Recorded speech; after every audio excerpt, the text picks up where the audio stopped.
지금은 뭔가 내가 특별한 걸 해야지 이런 것보다는 내가 보통의 사람들이 앞면을 보는 거를 대중들이 많이 보고 있다고 하면 나는 뒷면을 볼 수 있는 사람이라는 걸 증명하는 게 훨씬 좋다고 생각해요. 또 아래도 괜찮고 위도 괜찮아요. 사람들이 한 가지 현상을 봤을 때 주로 얘기하는 거 말고 그거보다 뒤에, 아래, 위를 얘기해 줄 수 있는 사람으로 나의 시각이 좀 특별하다를 어필하는 게 훨씬 효과적이라고 생각하거든요. 안녕하세요. 배윤지의 딥톡톡 시작하겠습니다. 오늘 제가 진짜 좋아하는 분을 모셨거든요. 아, 진짜 좋아요, 제가. 매번 완전 애정담아 말씀드리는데, 예, 이번에 어서클럽의 박은정 대표님 모셨습니다. 감사합니다. 안녕하세요. 네, 그러면 대표님은 어떤 분야의 전문가시고, 어서클럽에 대해서도 간단하게 소개를 부탁드립니다. 네, 안녕하세요. 전 박은정이라고 하고요. 저는 출판 기획자이고요. 책 관련한 모든 일들을 컨설팅하고 있습니다. 제가 운영하는 그 어서클럽이라고 작가님들하고 같이 하고 있는 아지트가 되는 공간이 있고요. 어서클럽이라고 명명하는 작가님들의 모임이 있고요. 그래서 작가님들과 같이 뭔가를 하고 있고, 그리고 작가가 되고 싶은 분들하고도 뭔가를 하고 있고, 작가가 되신 이후에도 뭔가를 하는 그런 사업을, 공간과 그런 것들 매니징하고 있어요. 네. 이 책을 낸다는 거 굉장히 좀 뭔가 기준점인 것 같아요. 저희가 이제 전문가분들을 많이 모시는데 이분이 그 분야의 전문가인가? 아닌가에 대한 뭔가의 하나의 그 기준을 뭐로 들 거냐라고 얘기했을 때 책인 것 같거든요. 근데 지금 아마 많은 분들 책 내고 싶어 하시는 분 되게 많으신 것 같은데 어떻게 하면 책을 낼 수 있습니까? 네. 어떻게 하면 어떻게 해야 책을 낼 수 있을까요? 네. 책을 내려면, 근데 진짜 책을 낸다는 거는 이런 마음에서 책을 내고 싶다 이거랑 실제로 책을 내는 거하고는 좀 이렇게 갭이 있는 것 같아요. 그러니까 책을 내는 거 자체는 인쇄를 하면 되죠. 인쇄 너무 티인가요? 네, 인쇄를 하면 되죠. 그렇죠? 네, 근데 인쇄를 하기까지는 책을 적어야 되니까, 글을 써야 되니까. 그렇죠. 네, 그러면 저는 책을 내기 위해서는 책을 많이 읽어야 할까요? 글을 많이 써봐야 될까요? 책을 잘 내고 싶다면 사실은 쓰는 것보다는 읽는 게 더 중요한 것 같아요. 얼마나 많이 읽어야 책을 쓸 수 있을까요? 네. 만약에 얼마나 많이 읽어야 쓸 수 있다를 얘기할 수 있으려면 1000권, 2000권 읽으신 분들은 책 다 쓰셨겠죠? 네. 근데 그런 것 같진 않고요. 책을 읽으면서 그 책을 읽는 나를 좀 더 들여다보고 나의 생각을 정리를 많이 하고 나의 인사이트가 생기면 책을 쓸 컨텐츠가 만들어지는 것 같아요. 그러면 저는 근데 되게 아시다시피 제가 출판 게 빛과 소금이지 않습니까?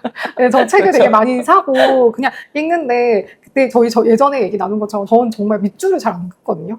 근데 이렇게 그냥 읽기만 하는 사람도 있을 거고 그 작가님들 중에 굉장히 꼼꼼하게 기록을 남기시는 분들도 계신데 그러면 이렇게 읽기만 하는 사람들은 책을 낼 수 없을까요? 하등 도움되지 않은 독서를 하고 있는 건가요? 아니, 그럴 리가요. 네. 밑줄을 긋지 않는다고 해서 정리를 하지 않는다고 생각을 안 한다는 건 아닌 것 같고요. 오히려 많이 읽는다는 것 자체가 내가 생각하는 거, 그리고 내가 궁금한 거에 시간과 돈을 쓰고 있다는 거잖아요. 어딘가에 돈과 시간을 들어오고 있다면은 계속 그 영역이 확장되고 있는 거라 생각해요. 시간과 돈을 쓰면 영역이 그럼요. 확장이 돼. 너무 멋있는데. 또 마음에 들었어요? 네, 또 마음에 들었어요. 네. 또 매번 반해요. 역시 많이 읽으셔서. 그러면 출판 기획을 하시는데 출판 기획은 어떻게 하다가 이렇게 시작하시게 되신 거예요? 일 시작하게 된 거? 출판 일 시작하게 된 거요? 되게 우연히 시작하기는 했어요. 원래 제가 대학교 졸업할 때가 IMF 때였어요. 네. 되게 옛날 사람 같죠? 너무 동안이셔가지고. 네. 나이를 가늠할 수 없었어요. 가늠하지 않기로 해요. 네. 근데 학교를 졸업할 때쯤 돼서 제가 국문과를 졸업을 했는데, 학교 졸업할 때 돼서 어디 취직하거나 이럴 때가 못 됐어요. 그래서 그때 막 생겨났던 직업이 방과후 교사였거든요. 그래서 방과후 교사가 막 생기기 시작할 무렵에 이제 방과후 교사로 초등학교에서 아이들 글쓰기를 가르치게 됐었어요. 근데 그거를 한 1년 반쯤 했는데 하면서 제가 느낀 건 제가 교직이수도 하고 그래서 사실은 선생님이 될 교사 실수 이런 걸 다 했거든요. 학교에서 이건 내가 할 일이 아니구나를 정말 너무 뼈저리게 느낀 거예요. 너무 어떤 부분이 그랬는지 묻고 싶지만 넘어가는 걸로. 네, 그러고 있던 와중에 이제 대학교 교수님께서 저를 이제 아끼시는 교수님께서 오늘 전화가 오신 거예요. 그래서 너 요즘 뭐 하니? 그래서 저 요즘에 방과후 교사 하고 있다고 했더니 너 출판사 갈래? 그러시는 거예요. 너 출판사 뭣도 모르지만 일단 이 일은 하면 안 될 것 같은 거예요, 더 이상. 아이들한테 좋지 않을 것 같은 거. 아이들한테 좋지 않다. 아니, 그때, 네. 그 당시가 제가 이제 20대였으니까, 약간, 나이 차이가 얼마 안 나는 애들 내가 가르치는 느낌이고, 그냥 그 교직, 지금 학교나 그래서 그 당시 학교에는 제가 잘 맞지 않는 생각이 들었거든요. 그래서, 면접 볼래요? 그래서 갔는데, 바로 뽑힌 거예요. 근데 그중 하나가, 사장님 한 분, 영업 부장님 한 분, 그리고 편집장 한 명, 딱 이거 셋이 있는 곳에 제가 막내 편집자로 들어가게 된 거예요. 근데 그 당시에도 지금도 그렇지만 작은 출판사가 워낙 많았거든요. 그래서 큰 출판사가 아닌 작은 출판사 시작하게 된 게 제가 기획을 잘하게 된 계기였던 것 같아요. 왜냐하면 내가 기획을 하지 않으면 책을 낼 게 없으니까 뭐든 해도 됐었거든요. 그래서 거기서 한 3년 정도 있다 이제 옮겼었는데 거기에서 많이 이제 익혔었던 것 같아요. 그러니까 뭔가 기술을 배우고 막 이런 거보다 뭐든 해도 되는 거. 그래서 기회가만 되면 해봐. 이렇게. 그래서 마음껏 하고 싶은 거를 하다 보니 기획하는 거에 대한 그냥 당연히 책을 내는 거는 기획을 해야 되는 거, 그리고 작가들을 섭외할 수 있어야 되는 거. 근데 이게 되게 자연스럽게 몸 잡혔던 것 같아요.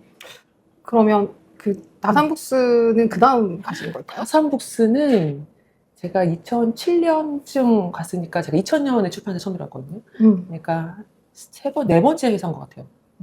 좀 출판계 이직이 좀 잦아요. 그 출판 관련한 거에 대해서 관심을 전혀 모르다가 예전에 이종석 나온 드라마 아세요? 이나영이랑? 아, 네. 무슨 로맨스는 별책 프로? 맞아요. 제가 그거를 한참 뒤에 봤거든요. 굉장히 좀 재밌었어요. 그 뭔가 모르던 분야에 대해서 원래 저희 드라마 보면 대부분 뭐 법률, 의사 이런 쪽인데 거기도 출판계를 다루잖아요. 네. 그래서 굉장히 좀 재밌었는데 그때 좀 재밌었다고 생각한 건 그냥 저는 막연하게 그 책이 원고가 투고되면 그냥 괜찮은지 보고 출판이 되는 줄 알았거든요. 근데 거기에도 마케팅도 하시고 기획도 하시고 막 이런 복합적인 비즈니스가 붙어가지고 1년의 과정으로 이렇게 나오는 걸 보고 이제 저런 과정을 거치는 건가? 뭐 드라마 현실은 좀 다르긴 하겠지만 그런데 실제로 어떤 프로세스를 통해서 책이 나올까요? 책이 나온 건 생각보다 되게 단계가 많아요. 그리고 투고가 된 원고가 책이 출간될 확률은 높진 않아요. 그렇다 보니까 출판사에서는 거의 이제 아이템 회의부터 시작해서 이 기획거리를 찾는 회의를 지속적으로 해요. 되게 자주 하죠.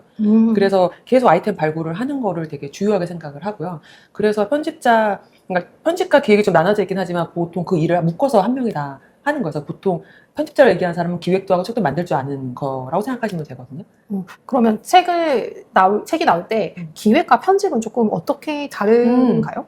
이게 어떤 회사는 기획하고 편집을 묶어서 그냥 일 한 명이 다 하게 하는 데가 있고 어떤 회사는 기획부, 편집부를 따로 운영하는 데가 있어요. 그걸 만약에 나눈다고 하면은 기획은 이 사람들한테 팔릴 만한 혹은 사람들이 관심을 가질 만한 아이템을 발굴하고 그 발굴한 거를 저자를 섭외하고 콘텐츠 개발해서 이 원고를 만드는 것까지가 기획자의 일이고 편집자를 나눈다고 하면 그 편집자는 그래서 그게 책이 될 수 있게 글을 다듬고 부족한 부분을 보완하고 그거를 뭐 디자인하고 이 책 꼴로 갖춰가지고 인쇄해서 나오는 것까지를 담당하는 게 편집부인 거죠. 책이 쉽게 나오는 게 아니네요. 다들 책을 이렇게 프린트하듯이 나온 줄 알고 있는데 아니 왜냐면 요즘엔 전자책 내는 것도 굉장히 프로젝트가 한 1-2년, 한 2년 전에 그 전자책을 내는 프로젝트가 굉장히 좀 많았던 기억이 있거든요. 그래서 만나서 뭔가 프로젝트를 같이 하고 이거를 전자책으로 내니까 또 그 ISBN이라고 하나? ISBN. 네, 그거를 바코드를 받으면 이게 책이니까 어쨌든. 맞아요. 그래서 본인이 저자로 올릴 수 있고 이런 거에 하나의 프로젝트가 한동안 유행했던 것 같은데 그러면 전자책이랑 실제 종이로 나오는 책은 조금 더 프로세스가 또 다르겠네요? 완전 다른 것 같아요. 네. 그러니까 일반 보통 이제 기획 출판하는 출판사에서는 종이책이 나온 거를 PDF나 아니면 EPUB으로 변환해서 책을 내거든요. 근데 전자책만 낸다 그러면은 이제 만들어진 게 있는 게 아니라 책을 이제 EPUB 아니면 PDF로 만드는 거잖아요. 이 단계에 있어서 좀 전자책 만드는 게 엄청 다르다는 건 아닌데 일단 실물이 없기 때문에 인쇄 과정이나 이런 건 빠지잖아요.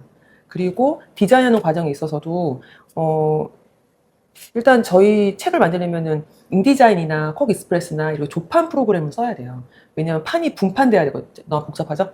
아니요. 이런 거에 대해 궁금하시는 분도 계실 것 같아요. 아, 그럴까요? 네. 그래서 저희가 이제 전자책으로 만약에 낸다 그러면 우리가 이 화면으로 보는 거는 보통 RGB로 보게 되잖아요. 네네. 네, 그래서 색을 세 가지 쓰거든요. 근데 이걸 인쇄를 한다 그러면 색을 4가지를 써야 돼요.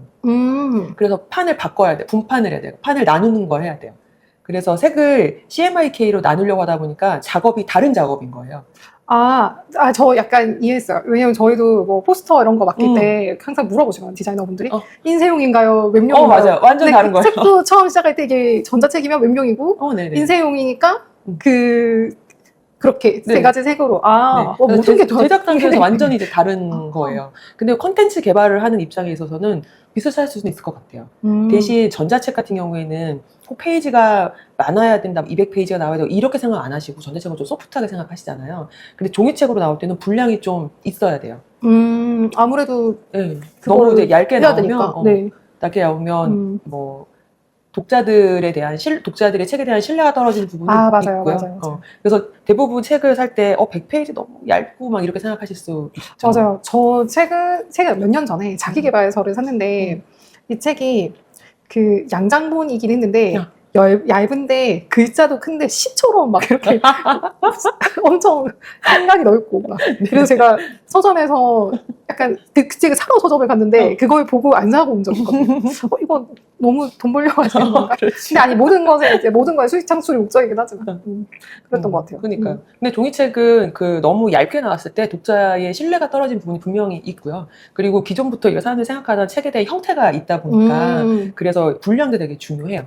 그럴 것 같아요. 근데 전자책은 좀 그게 소프트하게 받아들여져요. 전자책은 오히려 너무 길면 안 읽게 될걸요?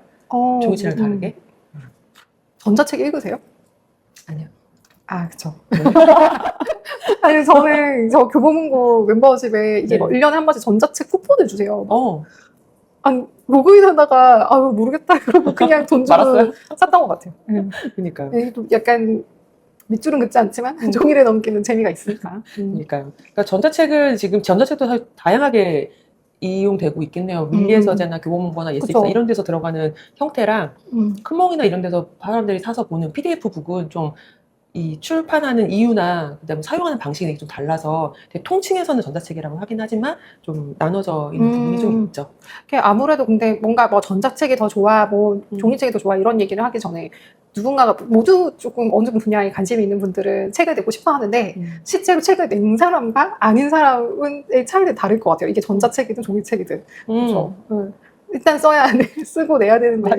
네, 그러면 지금 책을 내고 싶어 하는 분들이 워낙 많으시니까 고객도 많으실 것 같아요. 컨설팅 해주는 이제 그런 작가님들? 네, 많죠. 보통 어떤 경로로 보세요? 제가 그 출판사에 계속 근무했던 건 2017년까지 출판사에서 근무를 했고요. 2018년부터 이쪽 책 쓰는 거, 출판 컨설팅을 시작을 했는데, 처음에 시작할 때 특강을 많이 했었어요. 왜냐면 제가 누군지 아무도 모르잖아요. 누군지 소문을 내야 되잖아요. 강의는 정말 좋은 그런 수단인 것 같아요. 그러니까요. 그래서 그때 무료 강의를 좀 많이 했었고, 무료 강의 하고 하면서 제가 이제 뭘 하는 사람인지를 알게 되면서 저한테 이제 컨설팅을 요청하는 분들이 생겼고, 그런 식으로 해서 특강이나 뭐 이런 강의를 통해서 저하고 컨설팅을 받게 되는 분들이 계시고요. 그래서 강의를 듣는 분들 사실 저한테 다 예비 고객이기는 하죠. 그래서 그렇게 있고, 아니면은 이미 컨설팅을 받으신 분들 중에서 너무 책이 잘 나왔거나 믿을 만한 사람이다라고 할 때 소개를 보통 많이 해주세요. 네, 그래서 지금은 강의를 통해서도 그렇지만 소개를 통해서 더 많이 연결되고 있는 것 같아요. 그러면 대표님의 컨설팅을 통해서 나온 책 중에 조금 소개하시고 싶은 책 있으실까요? 다 자랑하고 싶죠. 다 자식 같을 것 같아요. 다 내 새끼긴 해요. 이렇게 뭐 딱 골라서 한다기보다는 아실만한 거 있다고 하면 용인에 가면 고기리 막국수라고 되게 유명한 막국수집이 있어요. 고기리는 알아요. 네. 알아요. 네, 용인은 근데 고기리는 되게 상품화돼서 많이 나왔잖아요. 맞아요. 네. 그래서 고기리 막국수 자체가 이제 오뚜기랑 같이 콜라보 하셔가지고 그 밀키트도 나오고 했었거든요. 근데 거기 이제 대표님이 저하고 책을 쓰게 됐어가지고 그래서 그 대표님 책을 제가 컨설팅을 해서 그 책이 다산복수의 책이 나왔었고 그 책이 나올 무렵에 이제 그 콜라보도 같이 돼가지고 오뚜기랑 같이 협업하는 게 되게 마케팅이랑 다 골고루 되게 잘 됐던 것 같아요. 책 제목이 뭔가요? 제가 책 제목이 좀 약해요.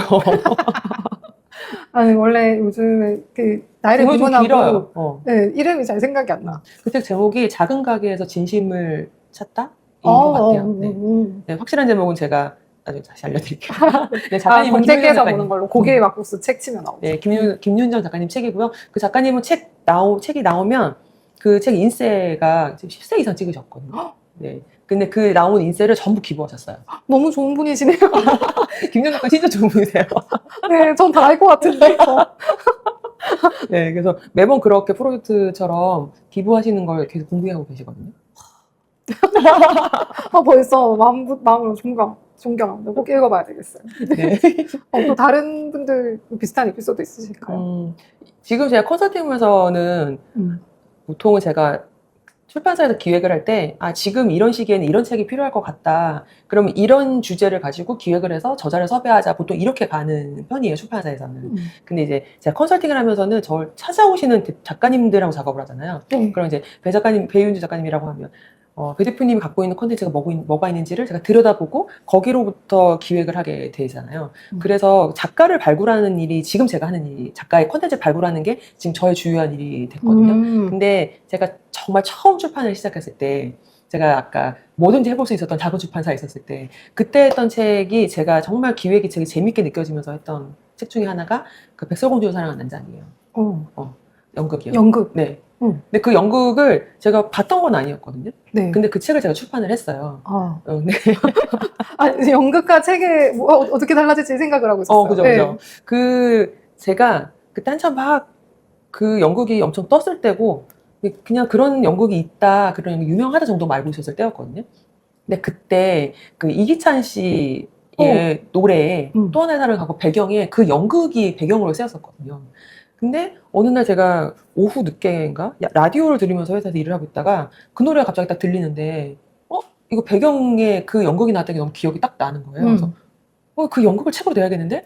하는 생각이 순간 네. 순간 들어가지고 그때 막 기획안을 급하게 썼어요. 급하게 써서 대표님한테 이거 퇴근 전에 얘기해야 될 것 같은 거예요. 마음이 급해진 거예요. 대표님 무슨 복이에요?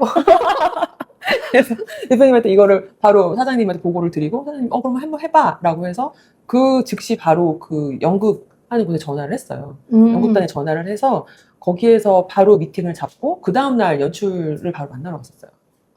그래서 만나러 갔는데 제가 가면서 급하게 썼으니까 기획안이 얇을 거 아니에요. 그때 3장짜리를 썼나? 그래서 큰 내용이 있었던 게 아니라 이걸 왜 하고 싶고 이게 해서 어떤 효과가 있고 막 이런 거를 써가지고 정말 달랑 3장짜리 기획안을 들고 가서 미팅을 했는데 계약을 하겠다고 하셨단 말이에요. 기획안은 장수가 중요하지 않아요? 그러니까.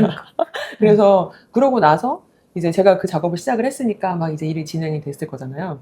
근데 그 포스터를 받아가지고 와서 연극도 보고 이거 어떻게 책을 만들어야겠다 이렇게 생각하고 진행하고 있을 때 회사에다가 포스터를 붙여놨는데 어떤 출판사 사장님이 그때 저희 사무실에 이렇게 놀러 오셨다가 그 포스터 보고 왜 여기 붙어 있냐는 거예요. 그래서 저희 계약했어요. 그렇게 얘기했더니 내가 저거 계약하려고 지금 수십 장짜리 기획안을 쓰고 있었는데 네가 계약을 했다고 하시는 거예요. 그때 제가 2년 차인가 그랬어요. 그래서 그때 막 너무 뿌듯하셨을 것 같아요. 그게 막 기획안 많이 작업해서 가져가는 것보다 빠르게. 그러니까요. 그래서 그때 거의 진짜 빛의 속도로 작업이 진행됐던 것 같고 그렇게 해서 책이 나와서 한 10만 부? 그 당시에 10만 부 정도? 책이 10만 부 팔리면 그럼 사람이 10만 명이 봤다는 얘기잖아요. 그렇죠? 10만 명이 읽었다는 소리이기는 하지만 사실은 더 많은 사람이 읽었겠죠. 왜냐하면 도서관에서 빌려보기도 하고. 그러면 좋은 책 있으면 빌려보기도 하고 서로. 엄청난데요? 그러니까요. 그래서 제가 그때 알았던 거는 나한테 있어서의 편집은 내가 하는 기획을 완성시키려고 내가 편집을 해야 되는 거구나 라고 그때부터 생각했던 것 같아요. 그래서 저한테는 기획을 하는 거가 훨씬 재밌는 일. 그러면 엄청 다양한 콘텐츠를 면밀하게 보실 것 같거든요. 그럼 이미 이렇게 트렌드로 물 위에 떠 있는 거 말고 네네. 트렌드가 되기 위한 작업들을 할 것 같은데 그럼 주로 뭐 보세요? 뭐 보시고 이거를 이런 거에 기획을 해야겠다 이런 거 느끼세요? 제가 이런 질문을 가끔 받거든요. 뭐 보냐고? 근데 저는 그냥 세상의 모든 걸 보는 것 같아요. 뭘 그렇게 다 보세요? 아니, 지금은 유튜브나 이런 거 보는 게 너무 당연하지만 사실 이게 엄청 오래전부터 있었던 게 아니잖아요. 유튜브 뜬 지 얼마 안 됐어요. 근데 저는 이 일을 한 26년째가 됐잖아요. 제가 편집자들이 주로 이제 만나서 생각해보시면 저 책 엄청 많이 읽을 것 같잖아요. 책을 안 읽는다는 아니지만 책을 많이 읽는다보다는 저는 그냥 세상에 있는 컨텐츠를 많이 보는 것 같아요. 그래서 저는 TV를 진짜 많이 봤었거든요. 음. TV를 보다가 왜냐면 TV는 되게 빨리 흘러가다 보니까 트렌드가 되게 빨리빨리 반영이 되잖아요. 그래서 그거를 주로 많이 봤었던 것 같아요, 초반에는. 그랬고, 물론 라디오도 많이 들었고, 신문이나 이런 것도 많이 봤었고, 잡지도 많이 봤던 것 같아요. 근데 그 이후로 이제 유튜브나 이거 인터넷이 활성화되면서부터는 인터넷에서 맨날 뭔가를 서칭하고 검색하고 넘어가고 계속 이렇게 파도 타듯이 뭔가를 보고 그냥 이런 게 너무 자연스럽게 그러면 지금 약간 릴스나 이런 거 알고리즘 타고 계속 보는 게 하나의 업처럼 일을 하는 느낌으로 이렇게 보실 수도 있겠네요. 그럴 수 있어요. 그럴 수도 있고 그냥 그 흐름들이 이게 왜 이렇게 돼 있지? 왜 이게 지금 이렇게 많이 보이지? 를 생각을 많이 해보는 것 같고 그래서 전 영상을 볼 때 저도 한번 얘기한 적이 영상만 보지 않고요. 영상하고 댓글을 같이 봐요. 댓글이 재밌죠. 댓글을 봐야 돼요. 최근에 제일 재밌게 본 콘텐츠는 뭐가 있어요? 최근에? 최근에는 제가 콘텐츠를 막 이렇게 구독하는 거를 많이 안 하고 그냥 뜨는 걸 좀 많이 보는 편이거든요. 근데 제가 최근에 저 아직 그걸 안 봤어요. K-pop 데모노터스 아직 안 봤어요. 세상에. 그러니까 세상에. 그걸 아직 보지 않았는데. 세상에. 네. 근데 뭔가 보지 않아도 이렇게 스토리나 이런 것들은 되게 많이 보이잖아요. 그건 스토리에 중요하잖아요. 그러니까. 근데 저는 거기서 뭘 자꾸 보게 됐냐면 그러니까 뜨는 이유들을 많이 생각을 하게 됐어요. 그리고 사람들이 반응을 하는 걸 넘어서서 세계 사람들이 어떻게 반응을 하는지를 주로 봤던 것 같고 그걸 보면서 때가 됐구나. 이게 지금 물이 들어오는구나. 가 너무 느껴졌고 그래서 한국에 있으면 안 될 것 같다. 그런 생각이 너무 드는 거예요. 왜 그러냐면 요즘에 그런 해석들 많이 나오시는데 저는 그런 해석들을 본 지가 얼마 안 됐는데 딱 그걸 보고서 그래서 이 세 명이 무당이네. 네, 맞아요. 영어 보지 않았지만. 네.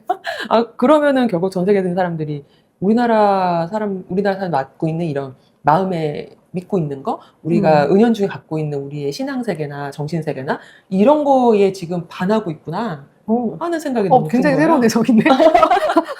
그래서 우리의 정신이 어떻게 우리가 이 머릿속에 뭐가 돌아가는지를 사람들이 궁금해하기 시작했고 이거에 대해서 관심을 갖기 시작했구나. 이게 그리스 로마 신화랑 북유럽 신화나 지금 북유럽 신화나 그리스 로마 신화 이거는 항상 모든 영화나 콘텐츠에 반영이 되잖아요. 몇 년 동안.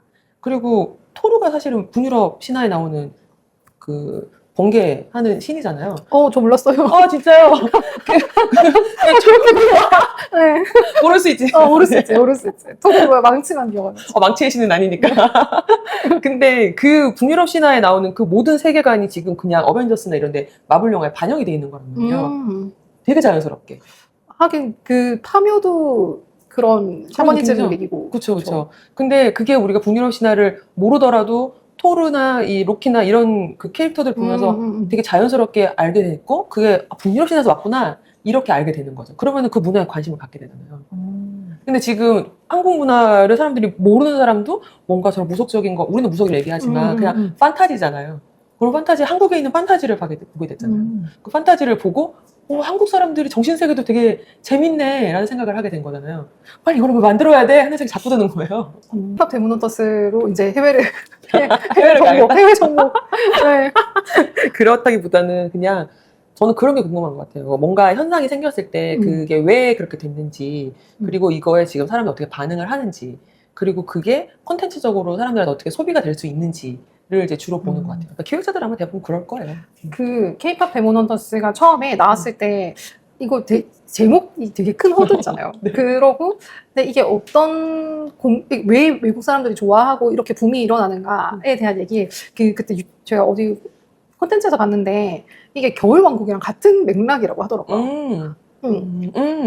주인공이 본인의 이제 내면의 굴레와 스스로 고뇌하고 그리고 뭔가의 그런 총력 같은 것들을 가지고 있고 그리고 노래를 부르고 결정적 상황에 노래를 부르고 이게 겨울왕국이랑 되게 비슷한 시퀀스래요. 그래서 근데 약간 그 설명할 때 K-팝을 부르는 겨울왕국 같은 거야 이렇게 얘기를 하면 그래? 이게 빠른데?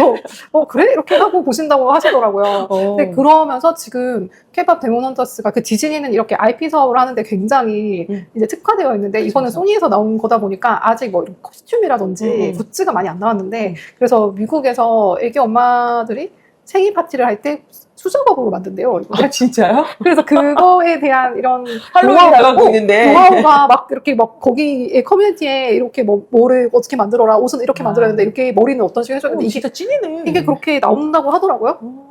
글로벌 아유, 글로벌 IP에서. 뭘 해야 되지? 아, 그리고 호작도도 되게, 호작도의 반응이 있는 게 저는 되게 재밌었어요. 그러니까요. 그러니까 약간 우리는 그냥 별거 아니라 생각하고 있었던 거가 세계가 지금 반응을 하잖아요. 그거를 분석하고 보는 거가 되게 재미있는 거. 그쵸. K-pop 데모너스 얘기하면 너무 긴데, 전 최근에 용준 관장님, 네. 네, 관장님 되셔서 인터뷰한 네, 거에 네. 보니까, 아, 내가 와서 국중박이 잘 됐다, 이렇게 얘기가 되는데, 이게 K-pop 데모너스 때문에 너무 초반부터 잘 될 때 합류하셔가지고, 아, 나 조마조마하다고 막 이렇게 하시니까, 누가 댓글에, 아, 그래도 돛담배보단 요트가 낫지 아, 않습니까? 그럼요, 그럼요. 적혀 있는 거예요. 아, 이게 바람이 불면 돼지도 날아간다고 하잖아요. 그때 이렇게 발을 잘 담그는 것도 방법이지. 그러니까. 근데 지금 우리나라가 그런 문화적인 거가 뭔가 이렇게 뜨는 때가 온 거잖아요. 우리가 못 느끼고 있던 사이가 그런 일들이 벌어진 건 거고. 그러니까. 때가 된 거죠. 때가 됐으니 해외 나가서 한국 근데 그런 그 약간 번역이라든지 이런 것도 굉장히 중요할 것 같아요. 노벨문학상 타신 한강 작가님이 그 상을 타신 주요 요인을 분석한 것 중에도 그 번역이 굉장히 잘 됐다. 맞아요. 그런 얘기가 그럴 수 있었던 있더라고요. 것처럼. 네. 근데 진짜 한국말은 번역이 어렵다고 해요. 네, 저도 잘 못 알아듣는. 아니, 죄송해요. 그 맞춤법이 너무 어렵잖아요. 그 편집하실 때 너무 고생하실 것 같아요. 맞춤법 때문에. 네, 교정 볼 때 어렵긴 하죠. 근데 교정글 보는 건 저희가 하는 일 중에 아주 일부인 거지만 생각보다 되게 중요한 일이기는 해요. 그리고 이거가 막 뭐지? 작가님들이 진짜 하고 싶은 이야기가 틀리지 않게 표현하는 선에서 교정교육을 해야 되는 거다 보니까 그런 것도 신경 되게 많이 써요. 특히나 문학작품 같은 경우에는 작가님들도 엄청 예민하게 생각하시는 부분이에요. 그렇게 하실 것 같아요. 이렇게 오타 하나가 주는 그 신뢰도가. 그쵸. 네. 그래서 오타가 많으면 책에 대한 신뢰도가 떨어지기도 하죠. 네. 맞아요. 심지어 요즘엔 웹툰도 편집자가 있으시잖아요. 그럼요. 웹툰, 웹소설도 오타가 있으면 댓글에 독자들이 댓글로 알려주세요. 근데 불편해 하시잖아요. 네. 불편하시는 분들이 있죠. 네. 아니, 근데 불편하실 수도 있을 것 같아요. 근데 출판사도 전화 많이 와요. 저도 한 적 있어요. 예, 그렇군요. 저는 그 맛집을 소개하는 책이었는데 그 주소가 잘못 나와 있어가지고 너무 잘못했네. 그래서 DM을 보냈어요. 그 편집하신 분한테. 네. 너무 중요한 정보잖아요. 그 식당이 못할 짓을 했는데. 너무 정보가 많은 좋은 책이었어가지고 급하게. 그러니까 이게 약간 그런 게 있어요. 이게 사람이 하는 일이다 보니까 실수가 나올 때가 있어요. 그래서 저희 교정을 볼 때도 한 명이 그걸 다 보는 게 아니라 크로스 교정을 보거든요. 그래서 가능하면은 진짜 완성도 높이려고 노력을 하죠. 네, 아까 뭐 드라마 얘기 다시 하는 것도 좀 그렇긴 하지만 그 드라마 에피소드 중에도 나오잖아요. 작가분 소개를 잘못해가지고 근데 이게 양장본을 스티커 붙이러 가야지. 네, 합학세하기가 너무 아까우니까 스티커를 다 밤새 붙여서 나가는 거를 봤거든요. 근데 쉽지 않다. 쉽지 않죠. 인쇄본을 그렇게 다량으로 뭔가 제작을 한다는 것 자체가 할 때마다 마음의 부담감 엄청 크실 것 같아요. 그래서 진짜 마감 때는 엄청 예민해지는 것 같아요. 어쩔 수 없이. 네, 예민할 수밖에 없을 것 같아요. 그리고 막 지금은 또 제작 방법이 좀 달라진 거예요. 옛날에는 그러니까 이걸 뭐 다 말씀드리면 한두 곳도 없겠지만 제가 2000년에 책을 만들기 시작했잖아요. 지금까지의 이런 인쇄 문화, 인쇄 산업을 보면은 엄청나게 발전했어요. 그래서 지금 인쇄가 기술이 엄청 발전하고 간편해지고 하다 보니까 독립출판이 지금 되게 편하게 할 수 있게 된 거예요. 그러니까 옛날에 제가 자꾸 옛날을 얘기하는 거가 되게 좀 그렇게 했는데 깊이가 있으신 거잖아요. 좋아요. 그 전문성에 대한 깊이가 있으신 거니까. 네. 제가 처음 출판에 들어왔을 때는 식자조판이라는 거를 넘어가서 필름으로 뽑는 시대였어요. 네. 맞아요. 왜냐면 제가 가서 이제 책 만들 때 이렇게 그때는 인디자인이 없었을 때니까 콕 익스프레스라고 맥에서만 그 조판 프로그램을 쓸 수 있었거든요. 그거를 만들어서 책 모양으로 디자인을 하잖아요. 그럼 그거를 종이로 인쇄하는 게 아니라 필름에 뽑는 거예요. 큰 필름에 뽑아요. 큰 필름에 뽑으면 그거를 동판에다가 인화하는 거예요. 그럼 그 동판을 가지고 기계에 돌려가지고 윤전기라고 큰 인쇄기에 돌려서 뭔가 수업 듣는 거 책이 나오는 거거든요. 네. 대체 이게 왜냐면 제가 출판사 처음 들어갔을 때 그 필름 뽑는 것부터 했었어요. 근데 통필름이라고 해서 정말 한 판에 이렇게 큰 거 뽑기 전에는 책 모양으로 하나씩 뽑는 쪽필름을 봤었거든요. 아, 그 쪽필름 바로 전이 식자 조판이라 그래서 왜 우리 인쇄 박물관 가면 이렇게 글자 거꾸로 꽂아가지고 하는 조판이 있어요. 그때 다신 건 아니죠? 그때 지나서 했거든요. 그래서 제가 인쇄 이거 너무 힘들다 막 이렇게 근데 얘기하면 그러면 만약에 필름이 나왔는데 오타가 있으면 필름 다시 뽑는 거예요? 네. 아, 그런 시대였어요. 그러니까 이 단계가 더 많았던 시대인 거예요, 지금보다. 지금은 그냥 이게 다 끝나면 PDF를 인쇄소에 보내면 PDF를 바로 동판으로 옮기는 아니, 요즘엔 프로그램이 너무 좋아서 이게 오타강 띄어쓰기를 다 잡아주잖아요. 잡아주기도 하고 훨씬 편할 수 있는데 그때는 어쨌든 다 사람 눈으로 확인을 했어야 되는 시대고 필름만 하루를 봤어요. 하루 이상을. 그리고 만약에 정말 그런 거 있잖아요. 점이 찍혀 있는 정도? 아니면은 가나다에서 이걸 가는데 기로 바꿔야 돼. 그러면 그 옆에 필름 막으신 거예요? 거기를 칼로 긁어요. 아유, 너무 어려워요. 네. 그러니까 이 작업 자체가 되게 쉬운 작업이 아닌 거예요. 그러면 예전에는 책을 내는 게 이렇게 영화같이 필름 비용도 많이 들고 편집도 어려워서 영화 한 편을 제작하기 굉장히 어려웠다면 그러니까. 책도 아마 마찬가지였을 것 같은데 맞아요. 그럼 예전에는 책을 내려면 굉장히 많은 시간이 걸리고 투입되는 비용도 많으니까 책을 내기가 더 어려우셨을 것 같고 지금은 예전에 비해서는 굉장히 쉬운 프로세스로 많이 간소화된 프로세스로 책을 내줄 수 있으니까 출판사도 숫자가 많아졌고 그리고 책을 좀 내는 것도 조금은 예전보다는 용이해서 작가님도 데뷔하시는 거가 되게 많을 것 같은데 저 궁금한 게 있었는데 책을 내는 거랑 등단을 한다는 거는 어떻게 다른 거예요? 등단을 하는 거는 보통 문학 쪽에서 있는 거잖아요. 그러니까 그냥 문학, 비문학 나눴을 때 비문학은 전문가들이 보통 내는 책들인 거죠. 자기계발서나 경제경영서나 이런 거. 근데 문학은 창작의 영역인 거고 여기는 이 사람이 창작한 거가 어느 정도의 퀄리티가 되느냐 이제 이런 걸 보다 보니까 문학상이나 각 신문사에서도 뭐 문학상이나 잡지사에서 문학상 같은 거 하고 그리고 뭐 혼불 문학상 같이 좀 이름 있는 문학상들도 있잖아요. 그런 데서 이 수상을 하면 그런 분들이 등단을 하는 건 거죠. 그래서 옛날에는 신문사에서 하는 그런 문학상 같은 거에 되게 많이 도전을 하셨었죠. 그렇게 해서 상을 받고 그 상을 받은 걸로 이 매체에다 소개가 되고 그걸로 데뷔한다는 건 똑같은 거죠. 그래서 등단을 하는 거가 있었는데 지금 그게 많이 옅어지긴 했어요. 없는 건 아니에요. 근데 많이 옅어졌죠. 왜냐면 지금은 셀프 등단도 많이 할 수 있잖아요. 그쵸. 네, 제가 만약에 뭐 소설집을 썼어요. 독립출판사를 차렸어. 내가 그냥 내 출판사에서 책이 나오면 등단한 건가요? 그러면 책이 나온 건 그치. 거죠. 네, 네.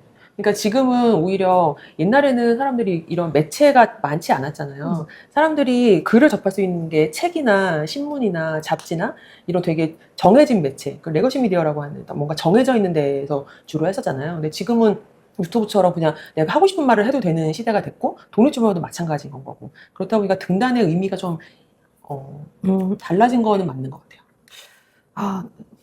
얘기를 하다 보면 네, 그럼 조금 다른 주제 얘기해볼게요. 최근에 재밌게 읽은 책. 최근에 재밌게 읽은 책.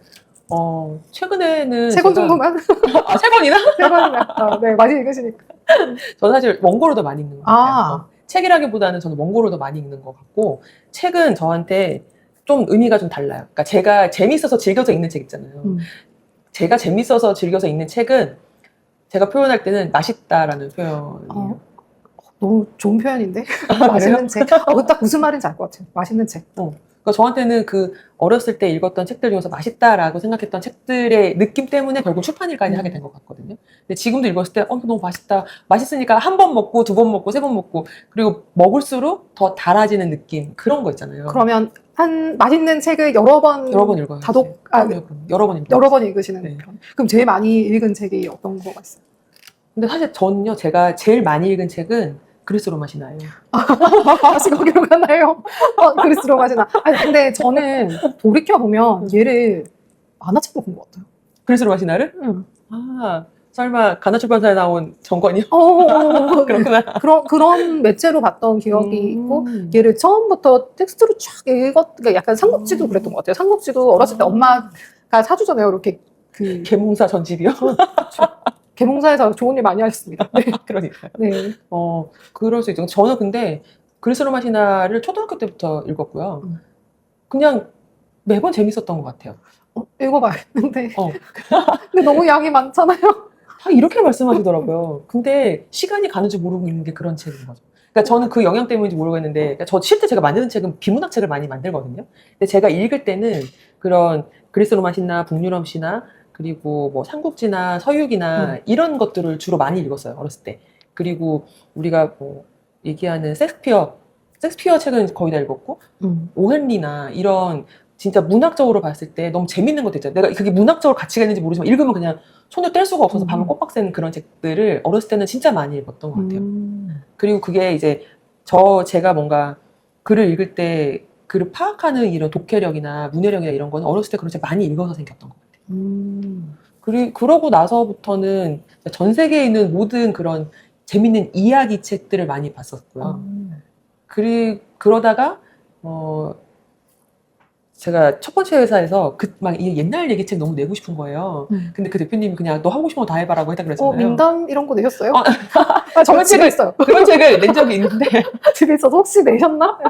낸 적이 있는데 그때 그 중국 책 중에서요 요제지라는 책이 있어요. 그거 뭐예요? 그게 그 중국에 있는 모든 민담 설화를 모아놓은 책인데 진짜 한 10권 문장이 전집이거든요. 중국 한 100권도 나올 것 같은데. 그러니까. 근데 그게 우리나라에 수입된 적이 있었어요. 2000년대 초반에. 근데 그 책을 읽고 너무너무 재밌는 거예요. 그래서 이거 우리나라 거를 만들어야지 하고서는 전국에 있는 모든 설화랑 이런 것들을 모아가지고 제가 책을 낸 적이 있는데 그때는 때가 아니었던 것 같아요. 책은 잘 안 됐지만 그때 그걸 하면서 막 제주도에 가서 제주도 박물관 박물관 관장님 지금도 생존해 계신 것 같은데 만나가지고 이런 책 내고 싶은데 옛날 얘기 좀 해주세요. 막 이렇게 해서 책을 냈어요. 지금 너무 잘 될 것 같은데. 그래서 내가 무슨 생각하냐면 난 너무 빨랐다 하는 생각을 항상 해요. 그러니까요. 빠르셨을 것 같아요.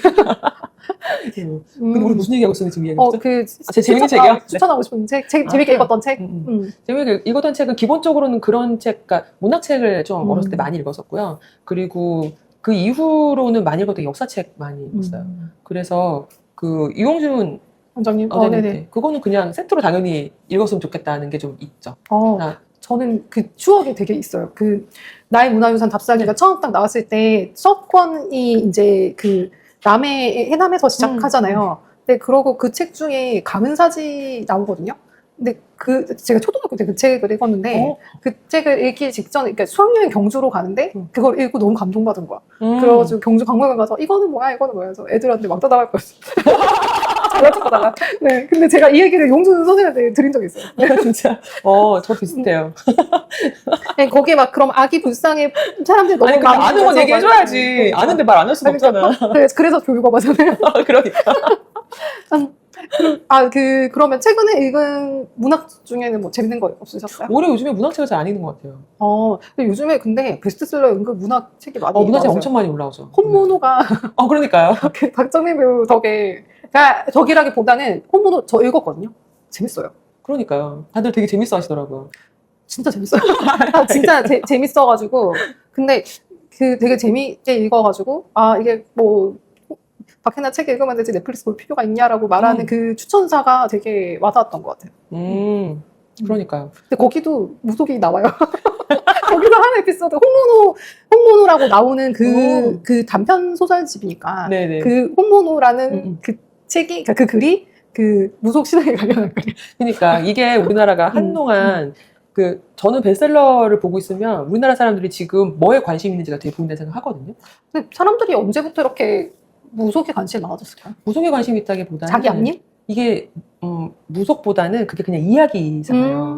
근데 사람들이 뭔가 그냥 생각을 하지 않고 읽을 수 있는 이야기거리에 관심을 많이 갖게 된 거가 맞는 것 같아요. 그러니까 그러다 보니까 이 이야기거리에는 당연히 옛날 이야기도 있고 머드이가 있고 뭐 이런 판타지적인 요소가 있고 우리는 무속이라 느끼지만 아마 세계 사람들은 판타지라고 느낄 만한 그것들 그런 거가 이야기 되게 이렇게 몰입하기 좋게 하는 요소가 아닌가 싶거든요. 그래서 저는 지금 이게 온 거가 우리도 몰랐지만 우리가 사람들 간에 얘기할 때 이야기하고 싶은 것들, 재미있는 것들 이런 것들을 계속 찾다 보니까 이제 이런 것들이 계속 발전해 온 것 같아요. 진짜 제가 출판을 시작하고서 소설책이 이렇게 많이 팔리기 시작한 거는 이 물결은 거의 처음인 것 같아요. 그래서 요즘 되게 재밌다고 생각해요. 그러니까 지금은 약간 베스트셀러를 보면 춘추전국 시대예요. 뭐 하나가 탁 이것만 이런 때는 없어요.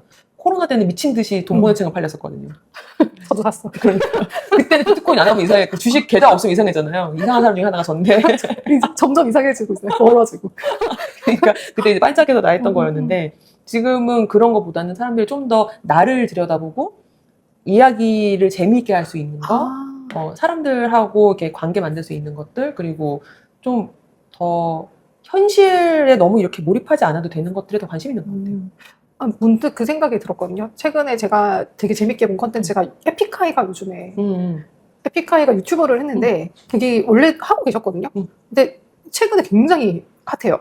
근데 그 제일 핫했던 에피소드 중에 뭐가 있냐면 그 전생 체험하는 거랑 점을 보러 가거든요. 그 박성준 소장님한테 네. 점을 보러 가는데 제가 근데 지금 하시는 말씀을 들으면서 그 장면들이 떠오르면서 사람들이 자기가 모르고 있는 본연의 본질에 대한 자기가 태어났을 때부터 어떻게 태어났는지 막 그런 것들이 더 궁금한가 봐요. 맞아요. 그래서 내가 지금 이렇게 행동하고 말하고 반응하는 거가 왜 그런지에 대한 궁금증.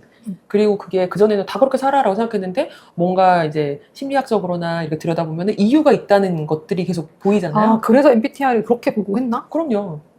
저는 그게 더 맞다 생각해요. 사람들이 MBTI를 이렇게 상대방이 어떤 사람인지 알면 내가 대화하기 편하니까 이렇게 생각하지만 그것보다 저는 사람들이 내가 어떤 사람인지가 더 궁금해서라고 생각해요. 맞아요. 저는 저의 그 MBTI를 분석해 놓은 이런 사람이라고 좀 한 거 보고 사찰에 나간다 생각이 아니 너무 나에 대해서 너무 누가 이렇게 알려줬어. 심지어 그런 거 있잖아요. MBTI 유형별 자는 모습 그런 거. 저 너무 소름 끼쳐가지고 이게 맞나? 막 너무 이렇게 빵 웃는 모습으로 아니 너무 심하게 나오는데 근데 그걸 보고 재밌어 하는 제가 왜 재밌나 말씀하신 것처럼 진짜 나에 대해서 궁금한 것 같아요. 그니까요. 어쩐지 이런 거 있잖아요. 그게 ABC가 아니라 그 피 혈액형 그거보다 훨씬 더 정확하니까. 그쵸. 혈액형 4개밖에 없으니까. 웬만하면 다 맞는 거죠. 아, 그쵸. 저 대학교 다닐 때 철학과 수업을 들은 적이 있거든요, 교양으로. 근데 그때 교수님이, 그 철학과 교수님이 나는 절대 혈액형 있지 않아. 이렇게 많은 사람을 네 가지로 분류해 놓은 게 말이 된다고 생각해? 그런데 내가 B형 남자인데, 똑같더라. 그 장면이 아직 잊혀지세요. 대학교 졸업한 지가 언젠데.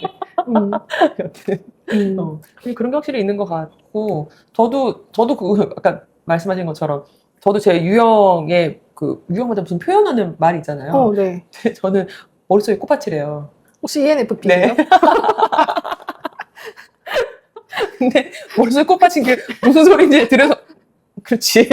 내가 머릿속에 꽃밭이지 라는 생각을 했어. 냉철한 기획자, 편집자 같은 그런 그거 개발된 거. 한 번도 정작이 아닌 걸 본 적이 없고 이건 직업적인 거. 사회화가 많이 돼가지고 그러니까. 머릿속에 꽃받친 거 제가 미쳐. 오늘도 올 때 옷 편하게 입으라고 했는데 아무리 봐도 편한 옷이 이거밖에 없는 거예요. 아 정당히 편하구나. 본인한테 편한 옷이니까. 그러니까. 그렇죠? 네. 그리고 그 외에 옷이 없어. 옷장 안에. 그럼 그런 게 있었네요. 그래서 그럼 책을 쓴다는 행위 자체도 그런 것 같아요. 본인의 얘기를 조금 더 하고 싶은 욕구? 너무 하고 싶지. 글 쓰는 모임에 저도 몇 번 갔잖아요. 네. 갔고 저 한 번도 운 적이 없어요. 그러니까 뭐 사람들 앞에 우는 걸 굉장히 치욕스럽게 생각하는데 수치스럽게 저 글 쓰는 모임 가서 오열했거든요. 왜 몰랐어요? 정여운 작가님 글 쓰는 모임 가가지고 그 작가님 거 좀 그런 게 있어요. 사람의 내면을 끄집어내서 글을 적는 내가 오열하게 만들고 그거를 오열한 거 서로 들어주면서 같이 오열하고 내가 왜 이렇게 오열을 하지 하면서 또 한 번 터지고 계속 우는데 약간 심리치료 같은 느낌이더라고요. 맞아요. 근데 그러면서 저도 글을 잘 안 쓰다가 그런 몇 번의 경험을 통해서 울고 나니까 막 약간 더 이게 이 행위가 좋은 거지. 그런 마음에 글을 쓰시는 것 같은데 그 대표님한테 많은 분들이 글을 가지고도 오실 거고 아마 글을 쓰고자 해서도 오실 건데 어떠세요? 그분들은 좀 그런 막 왜 쓰는 거냐? 네, 그분들도 자기에게 그렇게 어떤 얘기를 하고 싶어 하시나요? 네.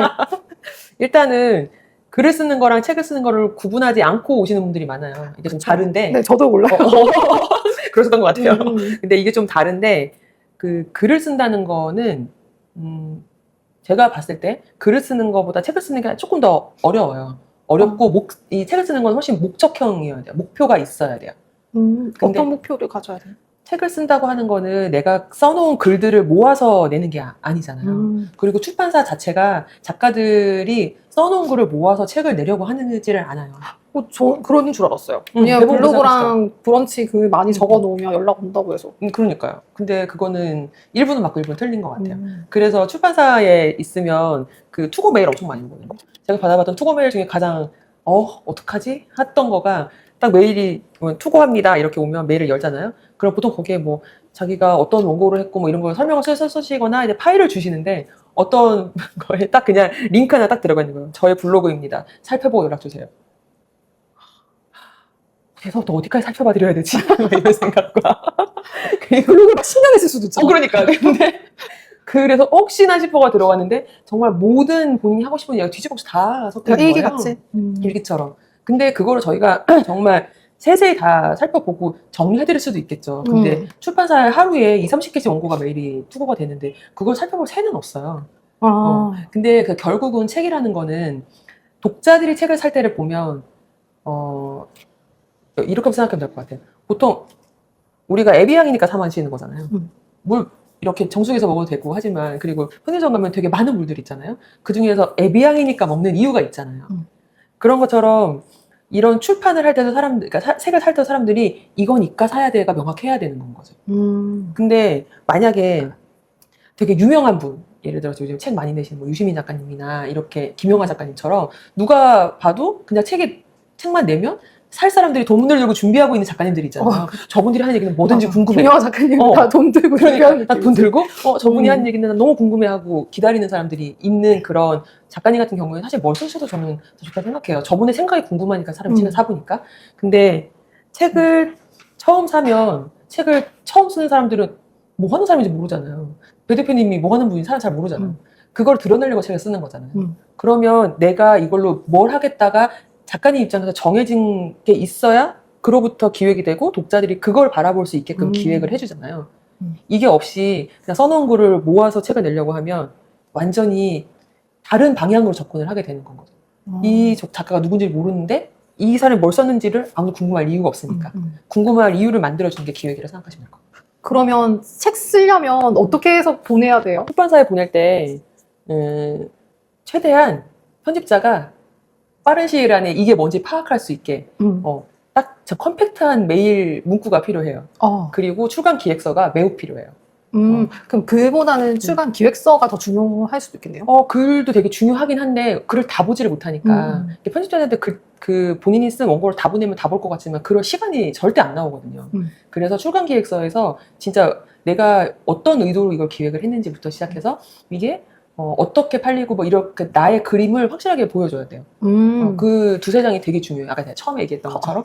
근데 출판사에 뭐 크고 작은 출판사가 많이 있잖아요. 저도 출판사를 갖고는 있지만 적극적으로 하고 있지는 않거든요. 그런데 불구하고 저희 출판사로 메일 투고가 들어와요. 그럴 만큼 되게 작가님들이 적극적으로 어필을 한단 말이에요.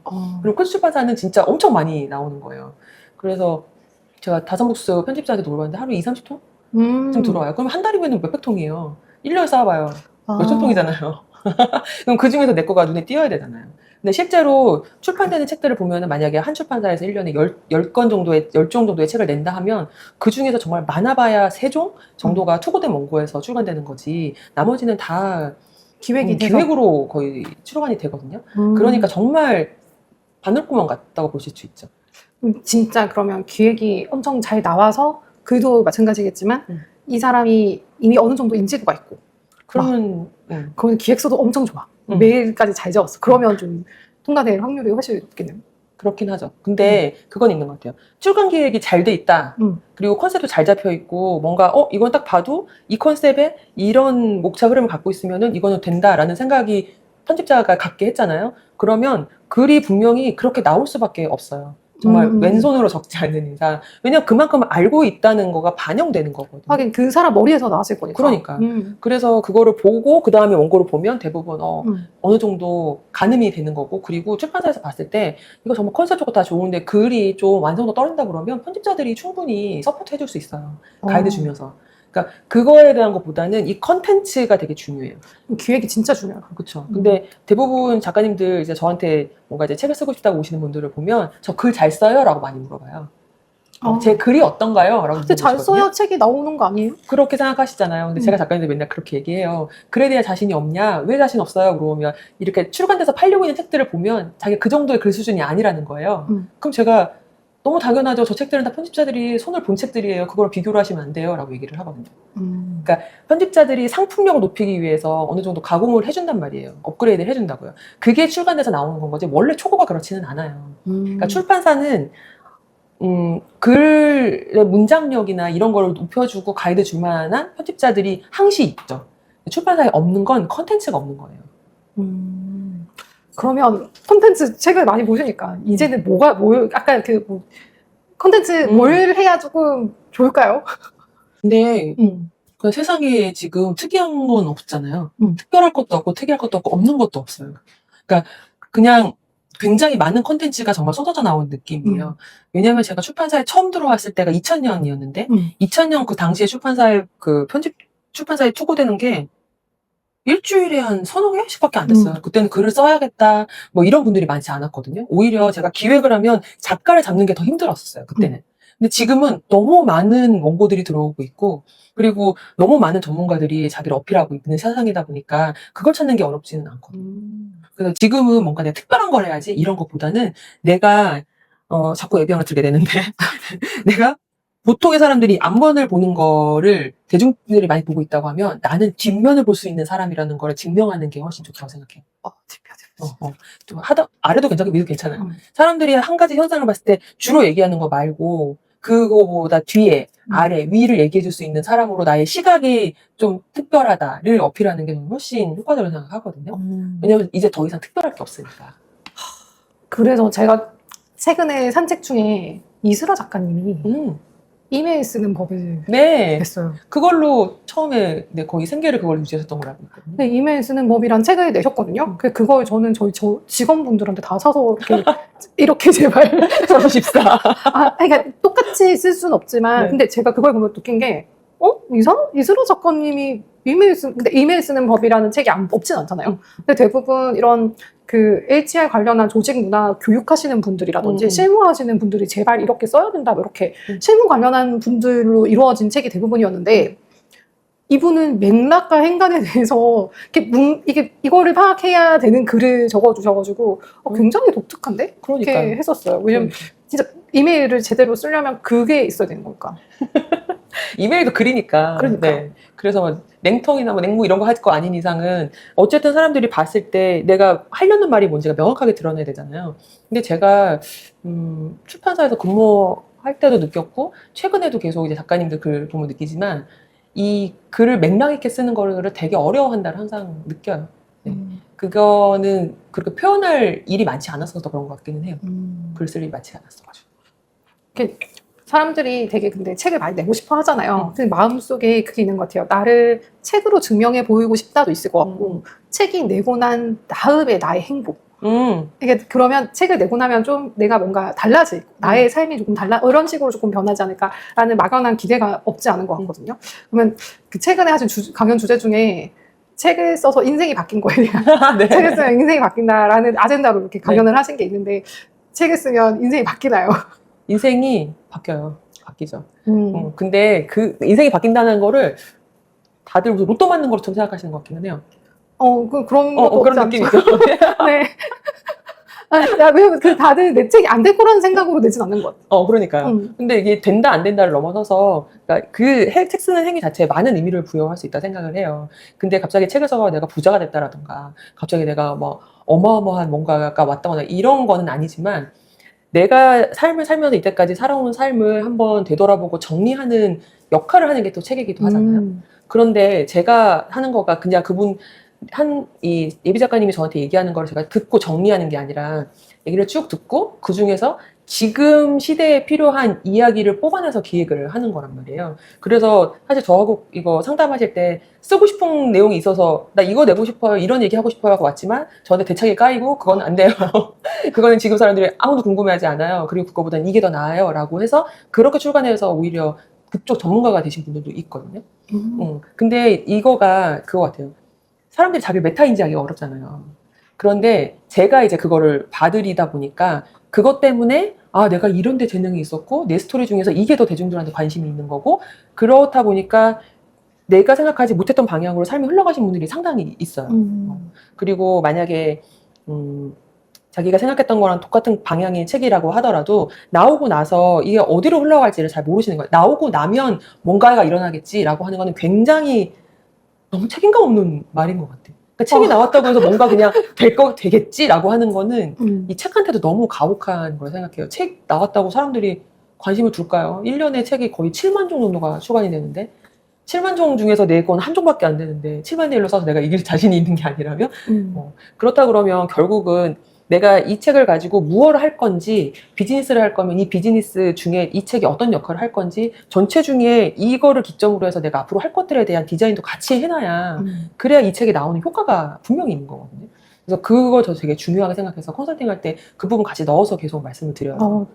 되게 중요한 것 같아요. 왜냐면 보통 책을 쓰면 그 다음에 부토크 같은 거를 좋은 기회로 좀 몇 번 하시면 그거에 또 바탕으로 저희 같은 회사들이랑 같이 뭐 강연도 많이 하실 거고 맞아요. 그러면 조금 그 강연이 생각보다 이게 괜찮은 수입원이기도 하고 사람을 알리는데 굉장히 좋은 그 하나의 방법이잖아요. 맞아요. 그러면 이게 뭔가 같이 어우러졌을 때 시너지가 진짜 크게 나는 거는 맞는 것 맞아요. 같아요. 네. 그래서 그 저희 작가님 중에 한 분이 초등학교 교장선생님 어제 뵀던 분, 그 수능 교장선생님이 처음에는 책을 그냥 개인적인 에세이를 쓰고 싶어서 저한테 왔었는데 그분이 공직에 그 교장 선생님 교직이 이제 30년이 됐는데 30년 동안 되게 쌓여있는 그 노하우가 엄청 있으신 거예요. 그리고 교장 선생님이 교장실에서 아이들을 데리고 이제 뭐 약간 문제 학생이나 이런 학생들이 교장실로 올 때가 있대요. 그러면은 왜 교장 선생님 책상 아니 의자 같은 경우는 바퀴 달려 있잖아요. 크고 거기에 태워가지고 막 놀아주신다는 거예요. 근데 제가 그 얘기 듣고 이건데 라는 생각이 들어서 아이들 그 자녀 교육하는 쪽으로 방향을 틀어가지고 기획을 했었거든요. 그래서 그게 되게 잘 됐어요. 그래서 그 이후로 그 작가님도 교육 쪽으로 공교육 전문가로 제가 포지션을 해드렸거든요. 그쪽에서 활동을 하고 계시고 지금도 교육 인플루언서로 자기도 모르게 이렇게 방향을 자꾸 틀어가고 계신 거예요. 악기가 엄청나시던데요. 그렇지. 그래서 책이 주는 효과가 그런 게 있는 거죠. 그러니까 이게 내가 자의적으로 이 책을 쓰려고 했던 아니면 내가 쓰려고 했지만 다른 걸 발견해서 책이 나오게 됐던 어쨌든 나라는 사람이 한번 매듭 지어지는 거잖아요. 그 매듭 지어지는 거를 많은 사람이 하지는 않아요. 근데 그거를 하게 될 용기를 갖게 된 것부터가 사실은 이 사람의 삶이 바뀌기 시작한 그 한 모멘텀이 된다고 저는 생각이 되고요. 그리고 그걸 정말 해내잖아요. 해내서 책이 나오면 그건 또 다른 모멘텀이 되는 거예요. 그런 것 같아요. 모든 성장은 어떠한 본인이 좀 두려워하는 어떤 벽을 넘어야 있는데 제가 다 알지 못하지만 많은 경험 중에 그 벽이 되는 게 알리고 싶은 욕망은 있는데 내가 진짜 알려줘도 되는 사람인가에 대한 나에 대한 자신감? 나에 대한 의문점? 큰 의문이 근데 그거를 넘어가야 그 다음이 항상 있는 것 같더라고요. 맞아요. 그러니까 내가 나에 대한 인정을 하기가 되게 어렵잖아요. 근데 그 과정이 어떻게 보면 책을 쓰는 거라고 볼 수도 있겠네요. 맞아요. 되게 진짜 그렇고 저도 전국의 강의를 다니다 보면은 정말 많은 분들 만나거든요. 근데 그냥 제 강의를 정말 써야겠다 이런 생각이 아니라 누가 막 가자고 해서 오신 분들도 있단 말이에요. 근데 얘기를 하다 보면은 이런 스토리 너무 좋고 이만큼 알고 계시다 그러면 너무 좋고 책 내셔도 될 것 같다. 책 쓰세요 얘기하면 아유 저 같은 사람이 물론 이런 거 다 알아요. 이렇게 얘기하는 게 많거든요. 근데 그게 자신이 뭘 얼마큼 할 수 있다 없다 이거를 아예 인정을 잘 안 하는 것 같아요. 그러니까 상대가 그렇게 얘기를 할 때 그게 정말 그렇게 보이니까 특히 저 같은 전문가들이 얘기할 때 정말 그게 보이니까 얘기를 하는 거거든요. 근데도 아니에요. 저는 그런 건 아니에요. 이렇게 얘기해요. 근데 내심 그런 것도 있는 것 같아요. 좀 겸손해야 돼요. 그러니까 그 겸손이라 생각하는데 제 입장에서 봤을 때는 좀 안타까운 것 같아요. 그래서 그런 분들 설득하려면 진짜 시간 많이 들이고 얘기를 해야 되는 거예요. 그리고 막 컨텐츠 여러 개 갖고 있는 작가님들도 그 중에서 뭐가 가장 나을지 모르겠는 고민들도 많이 하세요. 근데 이제 그런 거 같은 경우에는 다 들어보고 물론 트렌드도 반영하지만 정말 이분의 생각이나 성품이나 갖고 있는 이 모든 것들이 잘 드러날 수 있는 컨셉을 잡아가지고 보통 말씀을 드리거든요. 근데 그걸로 이 사람이 어떤 사람인지가 딱 눈에 띄잖아요. 그러면 그 옆으로 이렇게 넓혀져 가는 거는 쉬운 것 같아요. 진짜 종합 기획. 정말 종합 기획. 종합 기획. 그러니까 라이프 기획. 어떨 때 비즈니스 기획을 또 같이 해낼 때도 있어요. 그러니까요. 네. 지금 비즈니스도 여러 가지로 많은 시도를 하고 계신 걸로 알고 있는데 네네. 최근에 어서클럽도 굉장히 좀 활발하게 하시려고 CP님도 주로 같이 맞아요. 하시고 유튜브도 막 하시고 어서클럽이 유튜브가 있거든요. 여러분. 네, 그래서 하시는데 제가 약간 받은 인상은 아직 그 대표님도 뭔가 인스타 활동을 막 엄청 활발하게 하시거나 그런 건 지금 시도를 하고 계신다는 인상을 받았거든요. 맞아요. 네, 앞으로 어서클럽과 이제 박은정 대표님의 뭔가 행보는 어떻게 될까요? 제가 사실은 이런 책 쓰기 컨설팅 하고 있는, 출판 컨설팅 하는 사람이 저밖에 없는 건 아니니까. 근데 이걸 하는 분들 중에서 제가 좀 유독 그런 게 있는 것 같아요. 한 번 인연 맺는 분들하고는 뭘 계속 인연을 맺어가야 돼가 있는 것 왜냐면 같아요. 사람들이 좋아하니까. 저도 엄청 좋아하잖아요. 좋아하니까 만나면 계속 만나고 싶으니까. 그럼 감사해요. 근데 저도 이제 한번 이렇게, 그러니까 좀 그런 것 같아요.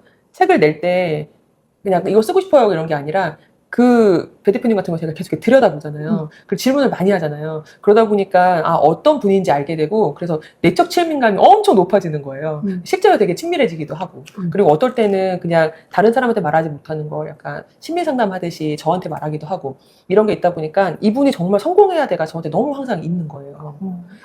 진정성. 진정성. 그런 게 있나 봐요. 그러다 보니까 그 작가님들하고 뭔가 계속 같이 하는 거에 대한 꿈을 오래전부터 그리고 있었는데, 그게 이건가? 해서 그것도 시도해보고, 이건가? 해서 시도해보고 하면, 할 때는 되게 재밌고 좋은데, 이게 연속되기가 어려운 게 있었고, 그리고 결국은 작가님들도 뭔가 책을 평생 쓰고 싶다가 있단 말이에요. 한 권을 냈으면 2권, 3권 계속 내고 싶어져요. 근데 그거를 지속적으로 혼자 하시는 거는 힘이 드니까 저 그걸 하고 싶어 하는데, 제가 그걸 하려면 저도 나름의 이 플랫폼이나 이게 갖춰져 있는 게 작가님한테 훨씬 도움이 되거든요. 근데 이거를 넘어가기가 너무 어려운 거예요. 근데 이번에 정말 마음 먹고 내가 뭐가 가능할지를 계속 생각하게 되다가 이제 CP, 그러니까 기획자 한 분을 제가 같이 일을 하자고 얘기를 하게 됐었고, 그분 좀 안지는 좀 됐지만 얘기하면서 완전히 방향을 이렇게 맞춰가면 되겠다라는 그림이 그려지게 됐어요. 그러면 그림이 그려졌으면 해봐야지 되는지 안 되는지 알지. 맞아. 안 해보면은 머릿속에서 그림으로만 있다가 말잖아요. 맞아요. 빨리 해보고. 아니, 빨리 조정해야 돼. 그러니까. 조정해야 돼. 그리고 다시 이렇게 방향 맞춰가고 이걸 해봐야겠다 생각이 돼서 이제 저희 작가님들하고 뭔가를 이제 멤버십으로 운영하는 거에 대한 고민을 하게 됐고, 그거가 좀 더 발전을 하면 작가님들하고 저하고 뭐 책을 같이 쓰던가 아니면 같이 강연 기획을 하던가 해서 우리 작가님들이 빛날 수 있는 그 장을 마련하는 거, 그게 저한테는 이제 2번째 꿈이 된 것 같아요. 그래서 책만 쓰는 게 아니라 책도 쓰고 제가 계속 하는 것처럼 이걸로 비즈니스가 되는 거, 그리고 이걸로 유명해지는 거, 그리고 그 영향력을 가지고 또 무언가를 할 수 있는 사람이 되는 거, 그런 것들을 계속 제가 꿈을 꾸고 있는 건 거죠. 출판도 같이 하시면 좋을 것 같아요. 그러니까요. 그냥 편집자 찾고 있어요. 그러니까 저는 제가 제 책도 거기로. 제발. 그러니까 저도 제가 출판을 한다 그러면 이런 마케팅이나 이런 게 다 가능할 만큼 돼야 되는 생각을 하니까 지금 이 유튜브나 인스타나 이런 걸로 제가 더 많은 팔로워가 있으면 좋겠다는 생각을 하는 건 거죠. 그래야 제가 출판을 했을 때 우리 작가님들 책을 내면 그걸 통해서도 홍보도 할 수 있고 마케팅 할 수 있다고 생각을 하니까. 근데 지금 이 만만치는 않은 것 같아요. 뭐 제2의 복복서가 가는 건가요? 보다가 가고 싶네요. 네, 제2의 복복서와 같이. 네, 앞으로 대표님이 더 오래 볼 것 같고, 대표님이 앞으로 하시는 어서클럽의 앞으로의 모든 길들이 좀 되게 더 궁금해질 것 같아요. 저도 제가 뭐가 될지 궁금해요. 저 너무 궁금해요. 앞으로 어떻게 클지 궁금하죠. 계속 같이 보고 싶어요. 네. 저도 너무 보고 싶죠. 네, 그럼 오늘 이렇게 그러니까 얘기를 나눠봤는데, 책을 내시고 싶은 분들에게 진짜 딱 간단하게 이거는 꼭 알아야 된다. 꼭 알아야 된다? 딱 한마디를 마지막으로 해주실 수 있다면 어떤 내용을 전달하고 싶으실까요? 책을 쓰는 목표가 진짜 명확해야 돼요. 그냥 책 한 권 나오면 좋겠어. 내 책을 읽을 사람이 몇 명은 있겠지, 뭐 1000명은 있겠지, 2000명은 있겠지, 이렇게 되게 러프하게 생각하시거든요. 근데 출판계에 있는 사람들이 그렇게 접근하지 않아요. 그렇게 접근하면은 그 책은 망하는 거예요. 물론 컨텐츠 좋아서 팔리는 것도 있지만 이거가 어떤 사람이 읽을지 명확하게 저희가 기획하지 못하고 계산하지 못하잖아요. 그러면 그 사람들 손에 가기가 어려워요. 그래서 보통 저희가 초판을 찍을 때 1000부, 2000부 찍거든요. 요즘에는 1000부 찍기도 하지만 보통 2000부도 찍는다 생각했을 때 2000부가 팔리려면 4만 명이 이 책이 있는 걸 인지해야 2000부가 팔린다는 통계가 있어요. 그렇게 많이요? 네. 그만큼 안 사요. 네. 책을 사는 사람들이 그렇게 많지 않아요. 근데 책을 사던 사람이 사기 때문에 이 시장에서 유지가 되는 것도 맞거든요. 근데 내 책이 2000부가 팔리면 좋겠다. 그게 초판이니까. 그 생각 갖고 있다고 하면은 내가 이 책 2000권 내서 이거를 책을 내는 명확한 목표를 가지고 이 다음을 계획하겠다가 진짜 명확해야 돼요. 그러니까 이런 거 내서 좋겠어. 절대 안 되고요. 그리고 일기처럼 내가 써놓은 것들 중에서 책이 될 만한 게 있겠지라고 생각해도 절대 안 돼요. 독자들한테 진짜 아무거나 던져줘. 시간 나면 돈 남고 시간 나오면 사서 읽던가랑 같은 말이라고 저는 생각해요. 그러니까 저는 책을 만드는 사람 입장이니까 책을 내려는 작가님들이 꿈을 키우고 다 좋아요. 다 좋은데 내가 이 책을 내서 어떤 행동을 하겠다, 독자들한테 이러한 영향을 주겠다, 아니면 내가 갖고 있는 생각을 좀 더 이렇게 알리고 싶다, 아니면 내 비즈니스 도움이 되고 싶다, 이 명확한 목표를 가지고 기획자를 만나야 그 기획자가 그게 실현되도록 기획을 해드릴 수가 있거든요. 그래서 그냥 러프하게 생각하는 거 생각하지 마시고, 그리고 요즘에 브런치나 블로그나 인스타에 글 쓰시면 그게 출간이 됐어요 라고 말씀하시는 분 있잖아요. 그분들 입장에서는 내가 쓰고 싶은 거 써서 됐다고 생각할지 모르지만 출판 기획하는 사람들 입장에서는 그게 어느 정도 컨셉이 잡혀 있었기 때문에 가능했던 거예요. 그러니까 저절로 된 건 없어요. 아니 브런치 등에 하려고 해도 승인 받으려면 그 누구를 위해서 무슨 글을 쓰는지도 적어야 되잖아요. 당연하죠. 당연하죠. 그러니까 내가 최소한 누구를 위해서 무슨 말을 하는지가 진짜 명확해야 돼요. 그냥 쓰고 싶어 쓰는 게 아니라 내가 하려고 하는 말을 누가 들어야 되는 말인지, 누가 듣고 싶어 하는 말이 더 중요하지. 누가 듣고 싶어 하는 말인지 고민해보고 그 사람들한테 딱 하려는 말을 쓴다 라고 생각을 해야 그나마 좀 틀이 갖춰져요. 그래서 요새 페르소나라는 말 많이 하잖아요. 네. 그 페르소나를 정해놓고 거기에 맞게끔 글을 쓰는 거. 그리고 그게 그 페르소나가 충분히 이걸 통해서 얻고 싶은 거를 얻을 수 있게 하는 거. 그거부터 시작해야 책 쓰는 게 가능해져요. 글 쓰는 걸 좀 다르게. 책을 쓰려면 거기서부터는 최소한 해주셔서 좋겠다. 그러면 내 책을 쓰고 싶어서 누님 찾아가려면 최소한 뭐 준비가 되어 있을 때? 최소한 저 진짜 오는 분들랑 똑같이 얘기해요. 왜 쓰고 싶으세요? 대표님이 제가 물어보지 않았어요. 맞죠. 책 왜 쓰고 싶으세요? 그게 완전히 기본인 거고, 책 왜 쓰고 싶다 안에 뭐 어떤 말씀하셔도 괜찮아요. 근데 그냥 한번 내보고 싶어서요는 오지 마세요. 냉철하세요. 네. 그래야 쓰려고 하는 분들도 좀 시간 낭비를 덜 한다고 생각을 해요. 네. 그런 생각. 맞아요. 근데 그 왜에 대한 깊이가 생각보다 더 많이 깊게 고민해야 되는지 처음 질문 받았을 때는 몰랐는데 왜라는 게 되게 무게가 있는 질문이더라고요. 그럼요. 제가 전에 이제 다산북스에서 되게 에세이 책 잘 내시던 팀장님이 계셨어요. 제가 그분한테 한번 작가님들한테 강의 한번 해주세요. 그래서 에세이 책 쓰는 법 뭐 이런 거 여쭤본 적이 있었거든요. 그래서 강의를 하는데 그때 정말 단호하게 그 팀장이 얘기했어요. 에세이 투고하실 때 제발 일기 써서 보내지 마세요. 이렇게. 달라요. 완전 다르죠. 그래서 내가 쓰고 싶은 거 써서 보내면 그게 에세이라고 생각하시는 분 많은데 근데 그건 일기예요. 일기는 나만 보는 거잖아요. 근데 팔리는 글은 누군가한테 시간과 돈을 쓰라고 하는 말인 거잖아요. 그럼 상품 가치가 있어야 되는 건 거죠. 그러면 그 글을 보고서 뭔가 인사이트 혹은 읽는 재미 뭐라도 명확하게 줘야 되거든요. 근데 이주도 없이 내가 그냥 쓰고 싶은 거 써서 이렇게 투고하거나 하는 거는 그거는 정말 이 출판 시장이나 책을 이해하지 못한다고 생각해요.